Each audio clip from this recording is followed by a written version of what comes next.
Hi friends, നമുക്കിന്നൊരു പച്ചമാങ്ങ മധുരപ്പച്ചടി കാണാം. ഒരു മാങ്ങ എടുത്ത് പൊടിയായിട്ട് അരിഞ്ഞു വെച്ചിട്ടുണ്ട്. ഒരു ചീനിച്ചട്ടി ചൂടാക്കി അതിലേക്ക് 3 ടേബിൾ സ്പൂൺ കുക്കിംഗ് ഓയിൽ ചേർക്കാം. കുക്കിംഗ് ഓയിൽ ചൂടായ ഉടനെ അതിലേക്ക് 1/4 ടീസ്പൂൺ കടുകും 1/4 ടീസ്പൂൺ ഉലുവാപ്പൊടിയും കൂടെ ചേർത്ത് 1 ടീസ്പൂൺ മുളക് പൊടിയും 1/4 ടീസ്പൂൺ മഞ്ഞൾപ്പൊടിയും കൂടെ ചേർത്ത് നല്ലപോലെ മിക്സ് ചെയ്തിട്ട് അതിലേക്ക് അരിഞ്ഞു വെച്ച മാങ്ങ ചേർത്ത് നമുക്ക് നല്ലപോലെ ഇളക്കിയെടുക്കാം. ഇളക്കിയ ശേഷം അതിലേക്ക് 1/4 ഗ്ലാസ് വെള്ളം ചേർക്കാം. വെള്ളം ചേർത്ത് നല്ലപോലെ മിക്സ് ചെയ്ത് ഒരു പാത്രം വെച്ച് നമുക്ക് അടച്ച് വെച്ച് അത് വേവിച്ചെടുക്കാം.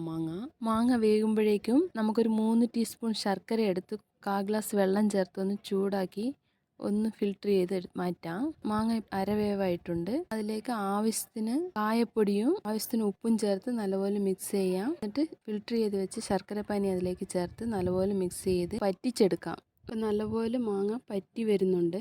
നല്ലപോലെ പറ്റി വന്ന ശേഷം അതൊരു പാത്രത്തിലേക്ക് മാറ്റിയെടുക്കാം. എല്ലാവരും ട്രൈ ചെയ്ത് നോക്കണം. ഇഷ്ടപ്പെടുകയാണെങ്കിൽ മാത്രം എൻ്റെ ചാനൽ